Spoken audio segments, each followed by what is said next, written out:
Buenos días. Bueno, como os ha dicho Mercedes, soy Maika Llorens, responsable de gestión de alquiler de Solvia. Y bueno, hemos acortado un poquito la duración de nuestra mesa por compromisos profesionales. Espero que esta mesa, que es eminentemente privada, pues nos dé otro punto de vista al que hemos recibido en la primera mesa de la sesión de hoy. Yo creo que tenemos unos ponentes de lujo. Empezamos con Juan Gómez Vega, Managing Director de Deutsche Financial International. Juan Pablo Vera Martín, General Manager de Testa Home. Miguel Ángel Peña Penilla, CEO de Grupo Lark Living. Teresa Marzo, Directora General de Elix. Y Patricia Hernández Cobo, Directora General de Vía Agora. Bueno, antes nos han dado un poco la entrada, ¿no?, diciendo que necesitaban que aportásemos soluciones. Las soluciones no solo tienen que venir del sector privado, esta mesa es sector privado. Las soluciones tienen que venir conjuntamente, ¿no? Y las administraciones públicas, pues cada una ya ha dicho lo que está haciendo. El mercado del alquiler se enfrenta a desafíos, a retos, pero también a muchas oportunidades. ¿Cómo vamos a abordar los desafíos? ¿Qué cambios normativos necesitamos? ¿Cómo ponemos más producto en el mercado? Y esto es un poco lo que venimos a debatir hoy. Yo creo que lo primero vamos a hablar de financiación y equity. Y la pregunta se la dirijo a Miguel Ángel. A ver, Miguel Ángel, estrategias de inversión, ¿qué nos puedes decir? ¿Cómo lo estáis haciendo vosotros? Bueno, buenos días. Primero, gracias por invitarme a compartir pues ideas. Yo diría, desde una perspectiva marxista, España no tiene una gran concentración de capital, ¿no? Eso es porque perdimos la guerra en el siglo XVIII, pero eso es para otro día. Entonces, si queremos desarrollar vivienda en alquiler de verdad, tenemos que atraer capital. Esto es así. Entonces, ¿qué problemas tenemos hoy de manera general para atraer capital a la vivienda en alquiler en España? Que entiendo que esa es la pregunta. Pues primero tenemos un problema comparativo que es el siguiente. En España esta vez, ahora tú, por ejemplo, puedes invertir en vivienda en alquiler en Alemania porque están en 10-3 o en Suecia o a lo mejor en Francia con unas yields o unos retornos mejores de los que tienes en España. Eso quiere decir que hay capital del poco que fluye hoy está fluyendo a otros países y no a España. Por lo tanto, partimos de un momento peor para atraer capital que necesitamos porque, como decía, en España no hay una concentración de capital suficiente como para poder desarrollar vivienda en alquiler. Este es el primer problema. Yo, fíjate, estaba oyendo un poco al anterior panel y tampoco creo que en España, tenemos un problema con la ley de vivienda, luego hablaremos y demás, pero yo veo cosas parecidas en el resto de los países de Europa. Eso no es, en todos sitios cuecen habas, ¿no? Pero tenemos un problema y es que hoy el capital está yendo a otros países donde se consiguen mejores retornos que en España. Y luego tenemos otro problema que es interno de España y es que hoy, con el problema de vivienda que hay, es muy difícil que los números salgan mejor en la vivienda en alquiler que en la vivienda en venta. Es tan sencillo como eso. Hay pocas viviendas, entonces los retornos son mejores en la vivienda en venta. Entonces, hoy no está entrando mucho capital en la vivienda en alquiler, ¿no? No vemos transacciones en el mercado. Ese es el punto de partida. Yo para la financiación no veo problemas. Nosotros tenemos muchísimos proyectos en marcha de vivienda en alquiler y no hemos tenido problemas de financiación ninguno. Es más un tema de atracción de equity desde mi perspectiva. Sí. Y sobre todo por toda la inseguridad jurídica que se genera, ¿no?, al nivel de qué rentabilidad voy a obtener si me van limitando, ¿no? Un poco. Bueno, eso es verdad, los tipos de interés, la inflación, todo lo que ya sabemos, pero eso es común en toda Europa, ¿no? Eso existe. Es verdad que hoy el capital, ya he dicho que partimos de un momento en el que el mercado de capitales está bastante parado, ¿no? Hay poco movimiento en general, pero es que además el poco que hay, pues está yendo a otros países donde se consiguen mejores retornos y si se queda aquí, pues yo creo que va más a, por ejemplo, a la vivienda en venta o el flex living, que ahora está muy de moda. Claro que la vivienda en alquiler es mejor que el flex living, lo que pasa es que el flex living, que tiene un riesgo mayor, porque hay temas regulatorios todavía pendientes de resolver, pues arroja unos retornos mayores. Muy bien, Teresa. Totalmente de acuerdo con lo que ha comentado Miguel Ángel. Lo hemos escuchado, ¿no?, en la mesa anterior. Hay un gran desequilibrio entre la oferta de vivienda en alquiler y la demanda necesaria, ¿vale? Eso está claro. Tenemos un gap de más de 100.000 viviendas al año. si estamos todos de acuerdo también en lo que hemos visto, que la vivienda, ¿no? Bueno, pues es un derecho y es una necesidad, y podríamos nombrarlo, ¿no?, como el cuarto o el quinto pilar de la sociedad del bienestar, ¿no?, después de las pensiones, de la sanidad, de la educación, y bueno, y ahí está con la dependencia un poco en cuarto o quinto lugar. Claro, si observamos los presupuestos que se dedican desde las administraciones públicas a esas otras pilares, ¿no?, pues pensiones en torno a los 30%, educación, sanidad, 25%. Claro, y vamos al dato, ¿no?, que ha dado Gerard, el 1,9% de presupuestos de las administraciones públicas para vivienda. Es que no llegamos a hacer nada desde un punto de vista público, ¿no?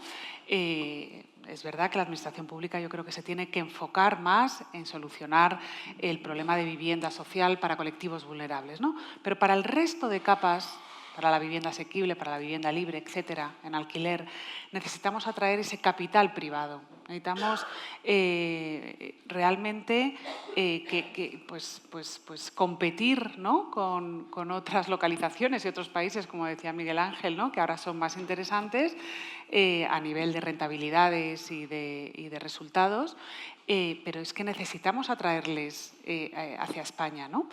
¿Y qué piden estos capitales?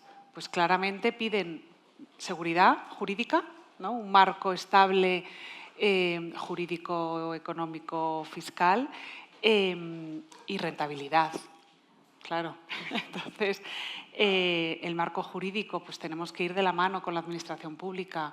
O sea, tenemos realmente que dar seguridad tanto al inversor, que aquí, bueno, pues hay inversores más de valor añadido, que son los que de alguna manera ponen el capital para promover las viviendas, y luego el capital más core, más tranquilo, que es el que compra el edificio una vez que está terminado, ¿no? Entonces hay que dar confort a en todas las fases, ¿no?, tanto de inversión, de propiedad y de inquilino, por supuesto. Los inquilinos también tienen que tener un marco jurídico que, como bien también decía Belén, ¿no?, también han sacado un seguro ahora para los inquilinos. Tenemos que trabajar todos de la mano. O sea, al final esto es una necesidad común, ¿no? Con protección de impagos, o sea, hay que buscar soluciones que den ese confort al capital, ¿vale? Y luego, por otra parte, la rentabilidad. Claro, la rentabilidad, pues ahora mismo tenemos pocas palancas, ¿no?, porque los costes que hay para desarrollar un proyecto son los que hay. El suelo es poco, más bien escaso, y tiene un precio pues considerable en función también de la localización, que puede llegar a pesar hasta el 40% del coste total del metro cuadrado. Tenemos los costes de construcción, que también son los que son, y con la inflación que hemos tenido en los últimos años, ¿no?, desde sobre todo, bueno, la pandemia, más la guerra de Ucrania, etcétera, etcétera, que han subido en torno al casi 30% y que se están estabilizando, pero no estamos viendo bajadas, ¿no? Esos inputs, cuando tú los metes en un plan de negocio, pues es que no puedes hacer magia, es lo que es, ¿no? Pero claro, el inversor institucional, el capital, cuando mide la rentabilidad, el plazo es un tema capital, porque al final el resultado, ¿no?, del negocio, pues si lo reparte entre 2 años tiene un resultado, y si lo reparte entre 4, pues tiene la mitad del resultado, ¿no? Entonces, ¿qué podemos hacer nosotros? Pues intentar acortar al máximo los plazos que no aportan nada de valor a todo el proceso inmobiliario de generación de vivienda en el mercado, ¿no? Entonces, tenemos plazos de licencia de 12 meses. O sea, es que eso es que te inviabiliza una promoción. 12 meses, si somos optimistas y positivos, que en algunas localizaciones las medias son cercanas a los 2-3 años, ¿no? En las licencias de primera ocupación, exactamente lo mismo. O sea, no podemos soportar esos plazos que al final te merman la rentabilidad y hacen que ese capital que tanto necesitamos en nuestro país para desarrollar vivienda en alquiler se vaya a otros países donde tienen solucionados todos estos temas, ¿no? Está claro que la eficiencia en plazos es complementaria a la eficiencia en procesos que buscamos todos en nuestras respectivas empresas pues, para conseguir la máxima rentabilidad. Pero entonces, ¿podríamos decir que existe un freno, se está produciendo un freno en los proyectos de residencial en alquiler? Juan. Perdona, quería mencionar sobre todo un tema relacionado con la inseguridad jurídica, ¿no? Yo creo que está acreditada el historial de inseguridad jurídica que hemos tenido en los últimos años, y un ejemplo de la inseguridad jurídica que ahora mismo nos afecta es que se va a definir un nuevo índice, ¿verdad?, para la actualización de la renta de los contratos de alquiler. Ese índice va a ser operativo a partir del año que viene, y en estos momentos yo creo que los que estamos en la industria no tenemos visibilidad, ¿no? Entonces, si resulta que hay alguien que va a invertir, que típicamente es capital core, ¿no?, capital que invierte a medio o largo plazo, que hace planes de negocio a 10 años, etcétera, etcétera, pues ahí ya tiene un primer elemento de incertidumbre, entre otros muchos que se han establecido en los últimos años. Sí, al final es que el propietario ve limitada su rentabilidad tanto con la revalorización del alquiler como limitación de precio o algo. ¿Tú quieres comentarlo? Yo lo único por agregar del punto de vista de los fondos, al final no es que se ha frenado. O sea, si vos mirás por los verticales distintos dentro del residencial, que ahora le decimos living porque es más cool, en realidad la gente sigue haciendo lo que sigue, donde siguen saliendo los números. O sea, la gente hace build to sell porque sigue funcionando, te está haciendo co-living o flex living, como se llame, porque te funcionan los números, porque cobras bastante más por metro cuadrado, con la correspondiente inseguridad jurídica, porque no es suelo residencial y no está completamente regulado, y poco más. Ahora, empieza a bajar un poco la tasa de interés y seguramente vas a ver los fondos empezando a entrarle un poco más otra vez a hacer build to rent, ¿vale? Pero esto, como hablamos con Juan Pablo antes de entrar, esto es matemática. Si a vos el suelo, vos tenés unas pocas variables, ¿no? La entrada, el costo de financiación, el costo de construcción, las rentas y la salida. Si vos tenés constante o subiendo el precio del suelo, los costos de construcción se te dispararon, la tasa de interés pasó de 0 a 4, y ya no te puedes hacer el valiente con el cap rate al que decís que vas a salir, es matemática. O sea, o realmente sos muy valiente y sí que vas a cobrar unas rentas que ya nadie te va a poder pagar, entonces no es verdad. Entonces, por eso se ha frenado, o sea, tenés el frenazo que has tenido de inversión, pero no, sigue siendo muy interesante y el capital va a donde le parece que está bien, ¿no? Bueno, también han surgido fórmulas de financiación alternativa, Sí. ¿no?, que democratizan también un poquito el acceso a este tipo de inversión. Claro.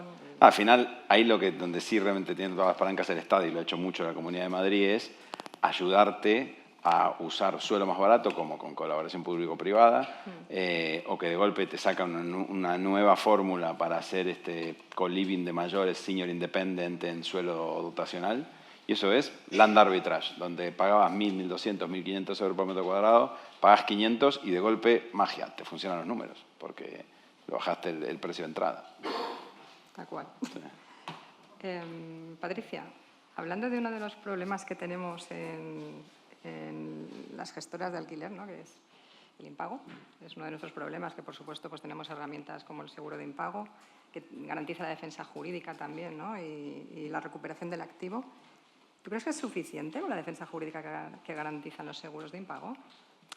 Pues mira, yo desconozco en profundidad este tema porque nosotros realmente estamos, como aquel que dice, empezando en lo que es la operación del alquiler, ¿no? Pero obviamente pues estamos recogiendo toda la información que nos facilitan los expertos con los que estamos trabajando, y concretamente además pues nosotros vamos de la mano de Alkira y bueno, lleva muchísimos años en este mercado y lo conocen perfectamente. Y también, bueno, pues adaptándonos a la situación actual, que obviamente marcada por unos precios constantemente creciendo, unos ratios pues, que llaman bastante la atención, pues obviamente el problema de la capacidad de pago, pues yo creo que se agudiza y nos hace pues poner más el foco ahí, ¿no? Porque cuando tú hablas con los expertos, tradicionalmente el tema de la morosidad, a pesar de las noticias alarmantes y de todo lo que se puede comentar pues en todos los medios de comunicación, la realidad es que no es o no era hasta el momento un gran problema, ¿no? O sea, y normalmente los ratios de morosidad, como digo, pues estaban bastante contenidos. Pero es probable que con la subida de precios que llevamos en el alquiler, por ejemplo, en Madrid, llevamos Pues en los últimos 3 años, pues el año pasado un 6%, el anterior otro 6% y el anterior me parece que era como un 12 o un 13. O sea, son niveles muy grandes, ¿no? Y esto sigue creciendo y las perspectivas por los déficits de vivienda que estamos comentando, pues es que seguramente se mantengan como mínimo en estos niveles de crecimiento anual. Entonces, esto obviamente pues nos hace pensar que probablemente esos ratios contenidos pues vayan a empeorar. Y, por tanto, pues hay que dotarse de todas las herramientas que tenemos a nuestro alcance. El seguro es uno, como decía María Belén, el seguro no solamente es la defensa jurídica, que por supuesto es una parte importantísima, también es la cobertura de, o al menos intentar minorar esa pérdida económica, pero efectivamente la parte de conseguir recuperar la posesión del activo es fundamental. En ese sentido, nosotros, en ese camino que estamos recorriendo de explorar todas las opciones que se nos presentan, vemos que la vía de los juzgados, pues los plazos medios que nos trasladan son entre 8 y 9 meses, que obviamente se puede extender a muchísimo más, ¿no? Esto es solo una media. Y hemos encontrado la vía del arbitraje. Estamos explorando esta opción, que nos parece bastante interesante. De hecho, la Comunidad de Madrid está lanzando un programa de arbitraje desde la propia Comunidad de Madrid. Nos están hablando de 37 días para obtener un laudo. Obviamente, es cierto, te tienes que ir luego a una vía judicial a esa ejecución, pero ya has acortado bastante en una parte importante del camino. Esto nos parece interesantísimo incorporarlo en nuestros contratos. Había otro problema, que era que las compañías aseguradoras, pues como esto evidentemente entiendo que es nuevo, no lo contemplaban en las pólizas, pero ya sí, ya tenemos 2 compañías, entre ellas ARA, que nos han dicho que sí ven posible el incorporar las cláusulas de arbitraje y hacerlo compatible con el seguro de alquiler, con lo cual creo que puede ser también una vía para, no digo que vayamos a resolver el problema, pero sí ir poniendo soluciones, ir minorando o reduciendo un poco el grueso del problema. Sí, y además el arbitraje nos ayudará a futuro, porque con las carteras en gestión las cláusulas que tenemos son las típicas, ¿no? de juzgados, tribunales y el seguro, Claro. las pólizas que tenemos hasta ahora. Pues mira, nos decían que el 80% de los laudos se cumplen de manera voluntaria. Entonces, sí, yo creo que en esa cadena, desde que se produce un incumplimiento, primero entiendo hay una gestión, gran parte de esos impagos se resuelven en la gestión, después te queda un porcentaje que vas a un laudo que digamos que, no digamos que sean todos en 37, pero me da igual, en 2 meses que tengas un laudo, de esos el 80% se te cumplen, oye, pues vas, al final tu funnel, en este caso no de clientes, sino de morosos, pues yo creo que se reduce considerablemente y me parece algo interesante explorar. Y como digo, en este caso, por ejemplo, que nosotros estamos viendo, viene con el aval de la Comunidad de Madrid. Pues me parece muy interesante el tema de arbitraje, Mercedes. Muy bien. Juan Pablo, ¿vosotros habéis visto algún tipo de... O sea, el endurecimiento del scoring, ¿qué efectos os provoca a vosotros? Porque es como un casting ahora mismo, el scoring en nuestras compañías. Sí, yo creo que estoy de acuerdo con la mayoría de las cosas que ha dicho Patricia antes, ¿no? Nos encontramos en una situación donde la economía y el empleo están en buenas condiciones. Nosotros no hemos visto un aumento relevante de la morosidad. Creo que en estos momentos está muy contenida y, en consecuencia, eso que ha hecho que el endurecimiento de las condiciones de scoring, en nuestro caso, no haya sido relevante. Es decir, siempre, cada cierto tiempo, realizas alguna calibración en base a la experiencia reciente que ves, pero yo creo que son cambios pequeños, ¿no? Lo que sí querría destacar en general es, cuando hablamos de seguro de protección del impago y de defensa jurídica, pues bueno, yo creo que tiene un sentido estratégico de protección del valor de las carteras. Creo que tiene sentido para tu accionista y tiene sentido a medio plazo. Creo igualmente que tiene un elemento facilitador de acceso al alquiler en estos momentos, porque efectivamente no te voy a decir que estemos haciendo un casting cuando alquilamos, pero sí sabemos que hay un balance, una falta de balance sustancial entre la oferta y la demanda, ¿no? Entonces nos encontramos con esas situaciones. El seguro de impago está facilitando el acceso a las carteras. Simplemente yo querría destacar un poco, y enlazo con la conversación anterior, el riesgo de precarización que hay en el mundo del alquiler, ¿no? Estamos Es decir, si no somos capaces de dar soluciones, pues al final nos encontramos con que se precariza, ¿no? Y creo que un ejemplo hoy en día es el alquiler por habitaciones, ¿no? En Idealista podéis ver que ahora mismo hay, pues en la ciudad de Madrid, unos 6.000 anuncios de alquiler de habitaciones.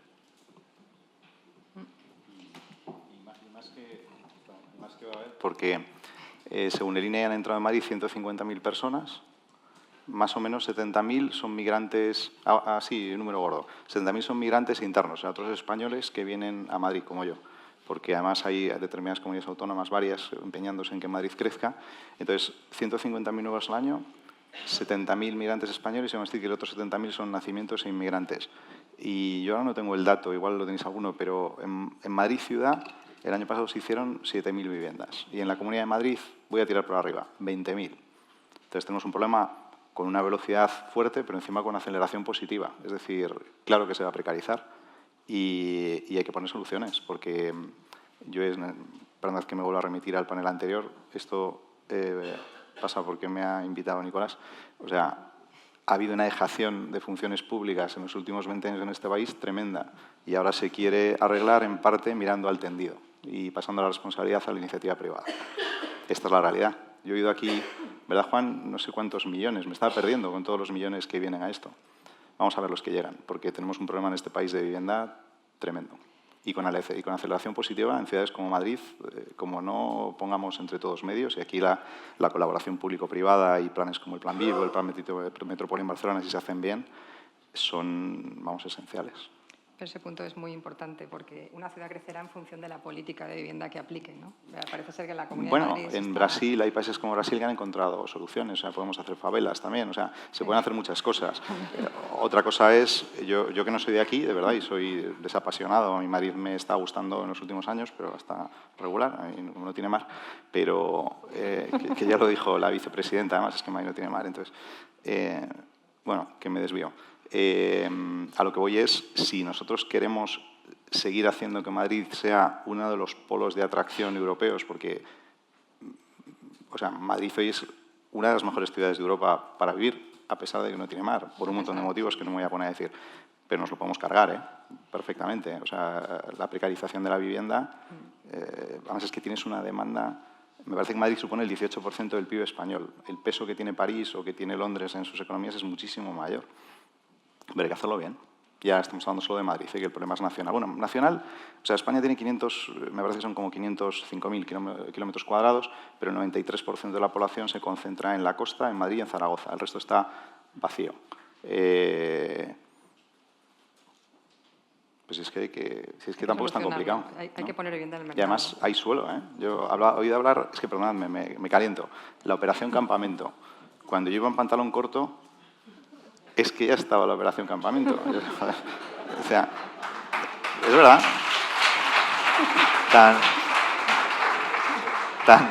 Tan complicado es, de verdad, tan complicado es. Yo salgo, mis hijos, como he vivido fuera de España, van a un colegio en La Moraleja y tal, yo salgo por La Moraleja hacia Santander, que es de donde soy, y entonces no hay suelo en Madrid, de verdad que no hay suelo en Madrid. Madre de Dios. Bueno, nos das pie a hablar del siguiente punto, que son las soluciones, ¿no? ¿Cómo orientamos toda esta vivienda que necesita Madrid y el resto de arco mediterráneo para solucionar el problema, ¿no? No sé si lo queréis hablar de cómo lo enfocaríais desde vuestras respectivas compañías, pero me gustaría saber, Teresa, por ejemplo, hablamos de transformación de edificios, de cambio de segmento de uso. ¿Qué podemos hacer? O sea, aquí esas soluciones, ¿no?, que tenemos que poner entre todos encima de la mesa pasan por aumentar la oferta, que ahora veremos un poco cómo lo podemos hacer, y en todo el tema de aprovechar el parque existente que tenemos ahora mismo en nuestro país, que se ha quedado desactualizado y que podemos darle un uso que esté alineado con las necesidades actuales, ¿no?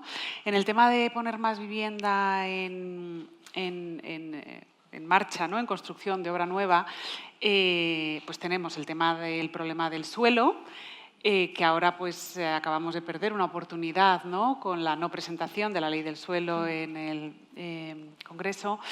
Al final, pues lo que dice Miguel Ángel, es que los desarrollos urbanísticos de gestión de suelo, es que tardan más de 20 y 30 años. Que esto, o sea, no podemos asumirlo como sociedad con el problema que tenemos encima de la mesa, ¿no? Entonces, de verdad, estar todos alineados y tener esa utopía, ¿no?, de una política de Estado en materia de vivienda en el que todos estemos enfocados en poner en marcha esas soluciones, ¿no? Entonces, el tema del suelo, por una parte. Tenemos otro gran problema para poner vivienda nueva en el mercado, que es la mano de obra. Es que, claro, en el 2007 estábamos construyendo 700.000 viviendas, pero en los últimos años estamos en 85.000, 90.000 viviendas. ¿Qué ha pasado con toda esa mano de obra? Pues muchos han vuelto a sus países de origen, otros muchos se han jubilado y otros muchos pues tuvieron que reinventarse. Entonces, claro, tú dile a estos, los jubilados pues ya no van a volver al mercado laboral. Los que se han reinventado con las dificultades que pasaron en aquel momento tampoco van a reincorporarse al mundo de la construcción. Entonces, bueno, pues hay, por un lado, que tirar de mano de obra extranjera, con políticas regulatorias que garanticen bueno, pues, el trabajo, la vivienda, etcétera.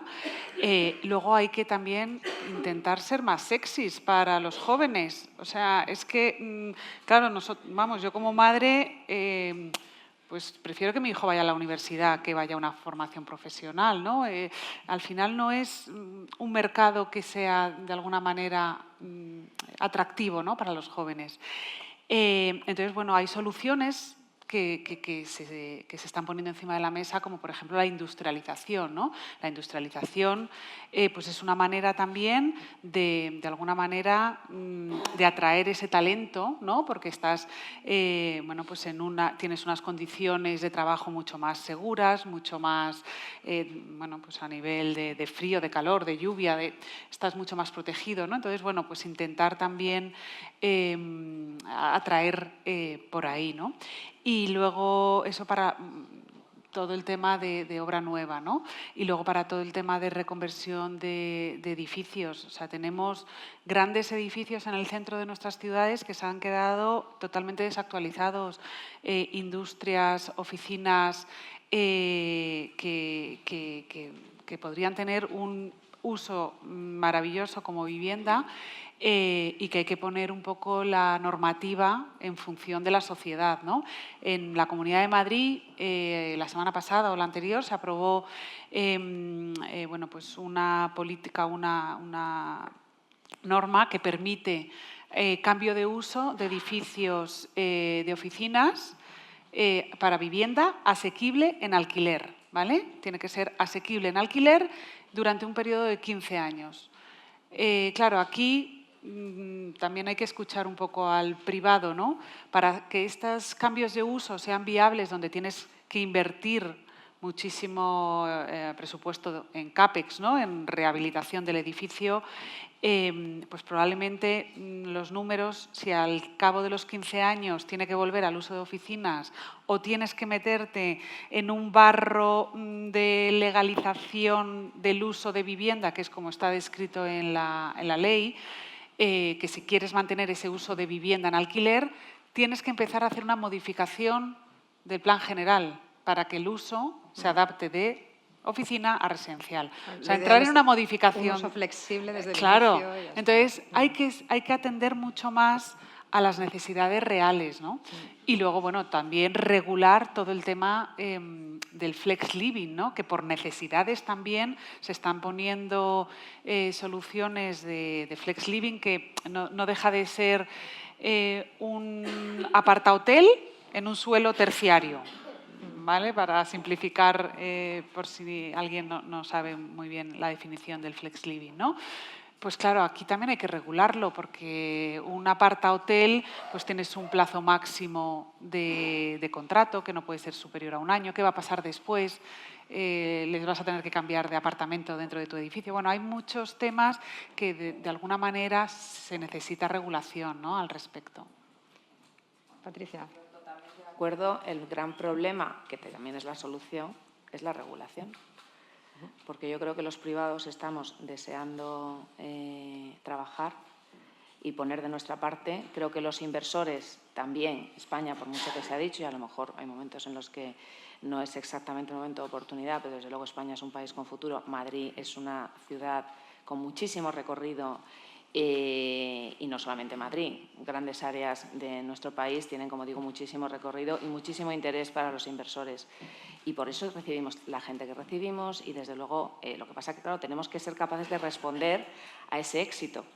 Que es que esto, tengámoslo en la mente, o sea, en España hay vivienda a porrillo y barata. El problema es que todo el mundo quiere vivir en los mismos sitios, porque hay ciudades que tienen éxito y hay ciudades en las que todos queremos estar y que además, pues eso es un círculo vicioso que atrae todavía más población. Entonces, la solución es la regulación, pero hoy por hoy muchas veces es el problema. Yo creo que tenemos la suerte en Madrid, de verdad lo digo, tenemos una suerte inmensa. Es verdad que muchas veces se les queda a mitad pues estos cambios que para mí, pues este cambio del cambio de uso de oficinas me parece radical. Lo que pasa es que lo tienen que hacer bien, lo tienen que hacer bien para que de verdad, podamos ofrecerlo a los inversores con la debida seguridad. El tema del flex living también me parece súper interesante. Pues es una manera de descongestionar. Lo que pasa que también, nuevamente, por favor, que estén las reglas más o menos claras o que al final el inversor no venga con miedo, porque, y esto es un poco, yo creo, que donde está el problema. Y ya en el suelo prefiero ni entrar, porque ahí sí que echo en falta medidas, pero disruptivas, radicales, llámale como quieras, porque es que yo vendría con la tijera y ahí sí que sería súper drástica, porque lo que dice Teresa es verdad, lo que dice Miguel Ángel, o sea, no podemos aceptar y asumir como normal plazos de 20, 30 años, esto sin una anulación por medio, o sea, y muchas cosas están justificadas, pero la mayoría no lo están. Y realmente creo que hace falta, pues ahí, pues no sé si es un pacto de Estado o no sé qué es lo que hay que hacer, pero yo creo que animo a la Administración y en este caso me dirijo a la de la Comunidad de Madrid, que en general suele ser valiente y está tomando medidas, pues como digo, siempre a la vanguardia y tirando mucho de este carro, a que explore de verdad cosas, pero que de verdad que corten los plazos, ¿no? Sí, es fundamental, y más en la época de la inmediatez, ¿no? Que estamos todos, ahora hablaremos de digitalización si da tiempo, y lo principal, que es lo que nos va a ayudar a poner más suelo en el mercado, pues tarda 30 años en desarrollarse. Hemos hablado de transformación, hemos hablado de flex living, cambio de uso. Juan, tú tienes una solución, ¿verdad? Hemos estado en los últimos 5 años, nuestro fondo, junto con un socio local muy bueno, la gente de Talus, hemos construido una cartera de 3.000 pisos granulares. Que esto todo viene, nuestra tesis de inversión aquí fue, cuando se paró la música en el 2008, quedaron 800.000 viviendas sin vender. Y ahí empezó un juego de sillas, donde fueron pasando de Banco 1 a Banco 2, a Sareb, a Fondo 1, a Fondo 2. Lo mejor se ha ido vendiendo, pero lo cierto es que cuando nosotros hicimos el análisis en 2020, había unos 600.000 reos, que es el término técnico para decir un activo adjudicado. Había 600.000 reos en manos de fondos, bancos, o sea, no el tenedor final, ¿vale? Y esto se desagota a cierta velocidad, mucho más cuando la tasa era cero y mucho menos ahora, ¿no? Pero se sigue vendiendo, no necesariamente como para terminar todo el stock. Nosotros fuimos capaces de comprar en 12 transacciones esta cartera y la hemos puesto en alquiler. Hemos comprado muy barato, comprando al final a menos de 1.000 euros por metro cuadrado, incluyendo el CAPEX que hemos puesto, lo cual nos permite poner en alquiler a 7,5 u 8 euros por metro cuadrado por mes, ¿vale? Alquiler en promedio en toda España 650 euros. En Madrid estamos más en 900.000, pero es todo Madrid. Tenemos 750 viviendas en el típico cinturón Usera, Carabanchel, Vallecas, Ensanche de Vallecas, Vicálvaro.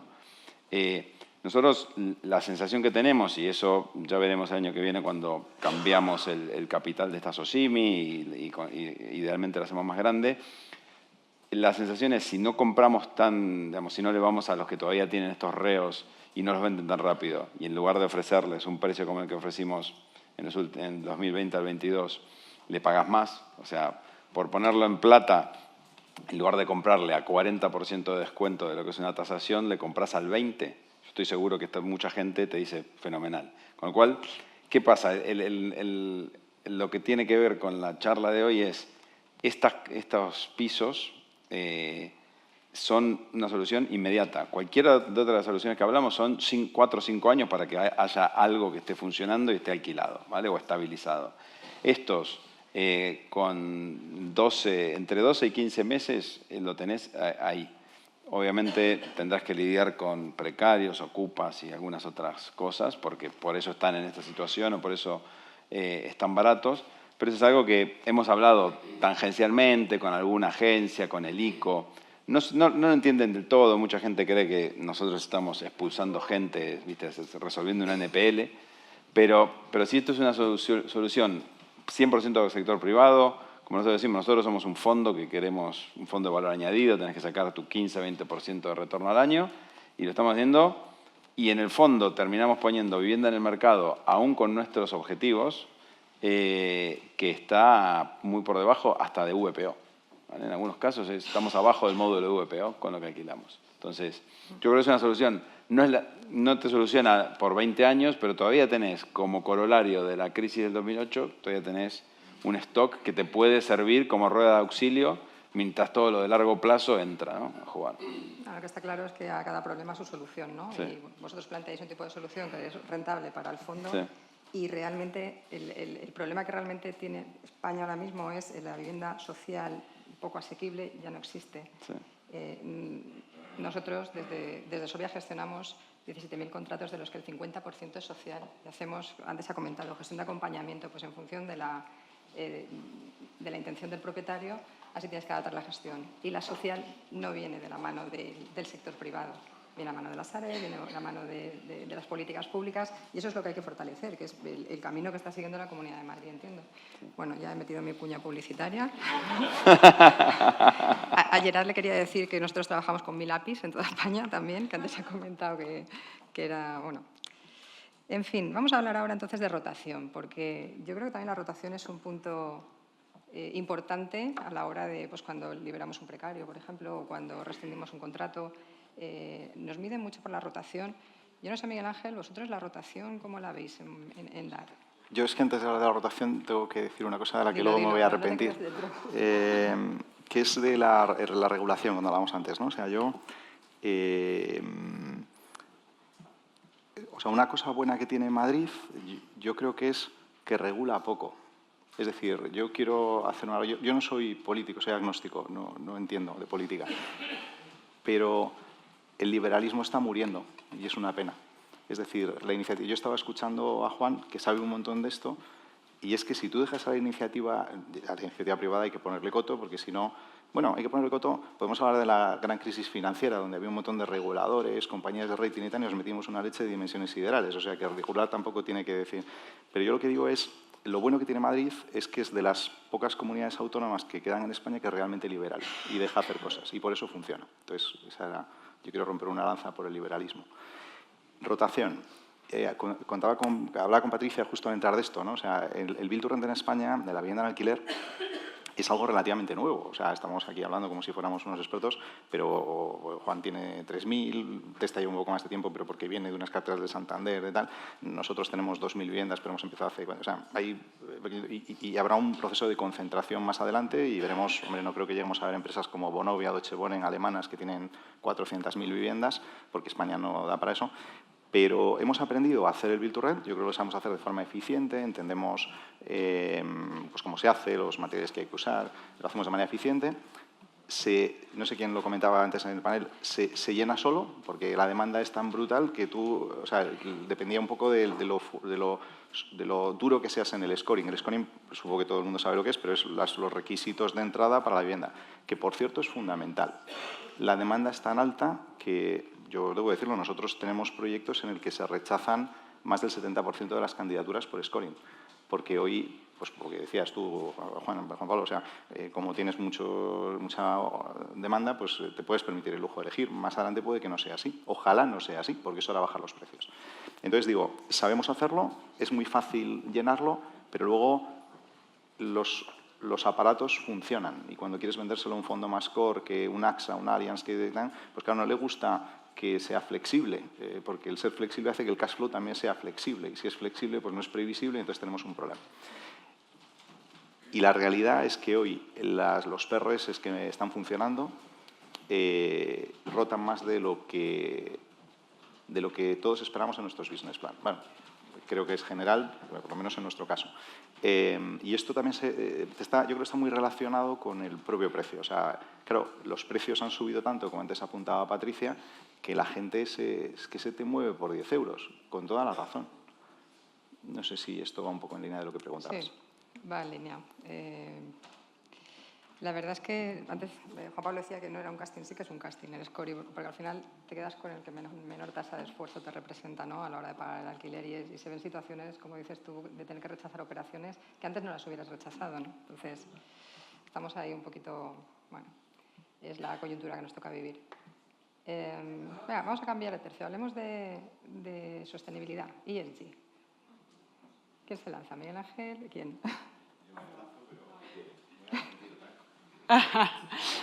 No, venga. No, Juan, Empiezo, venga, dale. empiezo yo, sí, Juan para Pablo, hacer. va. Bueno, yo creo que claramente es un hot topic, ¿no?, del momento para nuestros inversores de todo tipo, tanto en el capital como en la deuda. Creo que no está tan claro el enfoque que hay que darle a este tema, ¿no? Y a veces cuando ves elementos de regulación, pues un poco te sorprenden, ¿no? Porque si, por ejemplo, a un determinado plazo, según la normativa europea 2033, pues resulta que el parque residencial español pues tiene que estar en un certificado energético D, pues realmente el nivel de la transformación que tenemos que hacer pues prácticamente parece absolutamente inalcanzable. Es decir, ¿cómo lo entendemos nosotros? Nosotros lo entendemos fundamentalmente como un tema de mitigación de riesgo y de protección de valor. Es así. Pero vuelvo a decir que no vemos todavía una orientación clara, que a veces cuando hablas con inversores y hablas con inversores core y todo esto, pues si resulta que son europeos o nórdicos, pues tienen mucho más foco en el tema de la normativa europea, y si hablas con otro tipo de inversores, pues te hablan mucho más de los objetivos de descarbonización, etcétera, etcétera. Y ahí solo haría un comentario final, que es el tema de ESG es importante para el regulador, es importante para los inversores, ya sea la deuda del capital, pero realmente para el cliente o para el residente no es importante. Nosotros lo estamos viendo. Es decir, a nosotros cuando alguien viene a alquilar, y más en estos momentos, nadie nos pregunta sobre las condiciones ESG del edificio o cuál es el certificado energético. Pues mira, te voy a enviar una encuesta que hace Solvia con Fotocasa, donde aparece que más del 60% de españoles, en algunos casos en porcentajes superiores, sí que estarían dispuestos a pagar más por una vivienda que cumpliera estos requisitos. Es una encuesta, luego hay que ponerse y efectivamente que alguien te lo alquile a ese mayor precio. ¿Sabes? Yo te hablo un poco de la realidad empírica, ¿no?, de lo que nosotros Sí. tenemos y lo que vemos en nuestra base de clientes o de residentes. Teresa. Que cada vez, vamos, es que es un must por todo el tema regulatorio también que viene de Europa, ¿no? Ahora la directiva también que sacaron hace un par de meses apunta que todos los edificios de obra nueva en el 2030 tendrán que ser de consumo nulo. Todavía no se especifica si solo la parte de operación o también la parte de construcción, que entonces tendremos un problema porque, bueno, habrá que ver, ¿no?, cómo se soluciona. Y en el 2028 todos los edificios públicos tendrán que ser de consumo nulo. Toda la regulación apunta hacia un compromiso mucho mayor en ESG, y nosotros, de hecho, lo vemos, ¿no?, día a día, o sea, con mucho capital institucional con el que hablamos, con el que estudiamos distintas operaciones, exigen directamente una certificación para hacer la transacción, y de hecho bueno, hemos estado a punto de perder bueno, pues una transacción de más de 250 millones de euros porque todos los edificios que entraban en el portfolio no tenían los certificados que exigían, ¿no?, en el fondo. El capital institucional cada vez está más comprometido y tiene unas políticas de compliance súper exigentes, ¿no?, tanto a nivel ambiental, en la parte de sostenibilidad, como en la parte social, ¿no? También se están generando muchos fondos de impacto para viviendas asequibles, para ayudar a ciertos colectivos, ¿no? Y luego, con respecto al cliente, yo creo que cada vez es más consciente de la importancia de una buena vivienda a nivel tanto de instalaciones como de aislamientos, etcétera. O sea, lo vimos con el incremento de precio que tuvimos en la electricidad con la guerra de Ucrania, ¿no? que en algunos casos, ¿no?, es que se duplicó, se triplicó incluso el coste. Que claro, si estamos diciendo que nosotros cuando hacemos el scoring del inquilino estamos mirando que su capacidad de pago no supere unos ciertos límites, si tú a esto le sumas el pago de suministros y puedes acotar de alguna manera ese consumo, ¿no?, ese consumo, ese gasto, pues al inquilino le vas a fidelizar, que es de lo que se trata, ¿no? Intentar recortar al máximo esa rotación. O sea, cuanto más tiempo esté el inquilino con nosotros, mejor, ¿no? Y luego, por otra parte, en todos estos modelos de flex living que se están poniendo encima de la mesa, el inquilino no paga suministros, tiene una tarifa plana, ¿vale? Paga por una renta donde incluye todos los suministros, el wifi, todos los servicios, ¿no?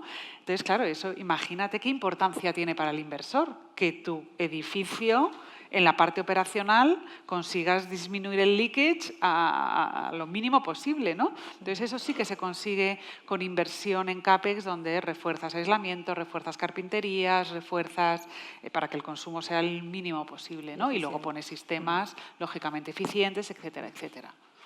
Miguel Ángel, ¿algo que comentar aquí o pasamos a la reflexión final? Bueno, es que claro, yo no hay una charla que se precie que no hable de ESG, digitalización e industrialización. Digitalización no nos da tiempo. Vamos Claro, a la reflexión final. yo cuando era más joven se hablaba de internacionalización y diversificación. O sea, el ESG, nosotros, debo decir que somos la única compañía en España que hemos emitido 700 millones de euros en bonos verdes y hemos tenido unas políticas en términos de la E, de la S y de la G desde hace muchos años, que mucho lo hacíamos porque éramos muy buenos ciudadanos. No había ningún retorno. Hoy, como decía Teresa, hay un retorno, porque es muy difícil salir a cualquier vehículo si no tienes unos certificados. O sea, hay una regulación. Entonces, ¿yo qué creo? Hay principios, y termino rápido, que son básicos y que todo el mundo va a estar de acuerdo. O sea, si yo digo vamos a acabar con el hambre en el mundo, pues a ver quién no está de acuerdo, ¿no? O, por ejemplo, vamos a salvar el planeta. Salvar el planeta es muy importante. Aunque al planeta no nos lo vamos a cargar, estamos hablando de cargarnos la especie, pero es otra cosa. Entonces, yo lo que digo es muy importante hacer las cosas bien. En Grupo LAR lo hacemos y antes de que fuera obligatorio, pero estamos perdiendo el norte con la regulación. O sea, estamos creando, en términos de ESG, un monstruo de 17 cabezas que los propios fondos, y Juan tiene más visibilidad que yo, empiezan a estar preocupados porque se está creando algo que para hacer cualquier cosa necesitas 4 asesores, 2 abogados, 3 reguladores y al final no sabes muy bien lo que has hecho. Entonces, mi mensaje es, esto es muy importante y hay que tomárselo en serio, porque estamos empezando a perdernos en el bosque. ¿Esa es tu reflexión final? Para ESG, sí. Para ESG, vale. Pues entonces, reflexión final, 10 segundos cada uno, por favor, se nos ha acabado el tiempo. Juan. A ver. Mensaje destinatario, acuérdate. Mensaje, no. A ver, no voy a evitar ser lo obvio que el fondo le habla al gobierno, no, prefiero eso, me lo ahorro. Lo cierto es que hay un problema y yo creo que del lado privado hay mucha voluntad y si los números funcionan, ya se ha visto que se hace fila para hacer el siguiente edificio de Build to Rent, con lo cual yo creo que hay que ser creativo y hay que ayudar. Lo más fácil que se puede ayudar es que el suelo esté más barato. ¿Cómo se hace eso? Ya después lo dejo en manos del Estado, ¿no? ¿No estarás pidiendo que limiten el precio del suelo también? No. Al contrario, que hagan el suelo más rápido, que el campamento no tarde 20 años, que Madrid Nuevo Norte no tarde 25. Entonces, eso baja el precio del suelo. Entonces, Juan Pablo. De mi lado, ¿qué diría? Está claro, uno, tenemos un problema social grave. Es necesaria absolutamente la colaboración público-privada. Es necesario que se haga rápido. Recordar como simplemente un elemento, por ejemplo, la fiscalidad en el sector del alquiler, ¿no? Y el IVA, es decir, nosotros soportamos IVA, no lo repercutimos, ¿no? Entonces, frente a otras actividades, incluso inmobiliarias, pues en este sentido, pues tenemos un tratamiento peor que otros comparables. Miguel Ángel. Mi conclusión es, tenemos un problema claro de vivienda que arreglar en España como sociedad y tenemos una oportunidad histórica de arreglarlo atrayendo capital. Porque hoy yo diría que todo el mundo quiere invertir en España. Ahora, si nos empeñamos, perderemos la oportunidad y nos lo cargaremos. Sí. A las administraciones públicas, que como digo, que creo que tienen gran parte de la solución en sus manos, que reduzcan la burocracia en aquello que sea necesario para que este problema se resuelva y que sigan poniendo en el mercado opciones de colaboración público-privada para la generación de vivienda asequible en cantidad suficiente, para que también el mercado se descongestione, no se nos utilice luego muchas veces pues, como chivo expiatorio de todos los problemas que ocurren por esa falta, ¿no?, de oferta donde más se necesita, y que, oye, también haya un mercado libre, incluso puede haber un mercado de lujo, todo, cada uno en su nivel, pero creo que esa parte corresponde, necesitamos el apoyo y la responsabilidad por parte de quienes tienen la capacidad. Por último. Pues, bueno, han dicho prácticamente todo. Yo diría una política de Estado en materia de vivienda que alinee los intereses de todos, siendo conscientes de que es necesario capital privado para solucionar el problema y que no se demonice ese capital, ¿no? Que toda la sociedad lo vea como solución, no como el coco, que muchas veces es la imagen que se da desde ciertos... Los buitres, ¿no? Sí. Entonces, bueno, al final es la solución y hay que... Y luego liberalizar el mercado, ¿no? O sea, que se autorregule con la propia oferta y demanda. O sea, como ha dicho también antes Miguel Ángel, o sea, la Comunidad de Madrid es una de las comunidades, ¿no?, más liberales en distintas políticas, pues eso un poco que sirva de mancha de aceite para todo el territorio. Pues sí, al final es limitar un poquito la estigmatización que existe, ¿no?, y que todas las partes hablen para encontrar una posición común. Bueno, pues muchísimas gracias. Espero que os haya resultado útil. A mí me ha resultado muy útil. Y muchas gracias por venir a todos.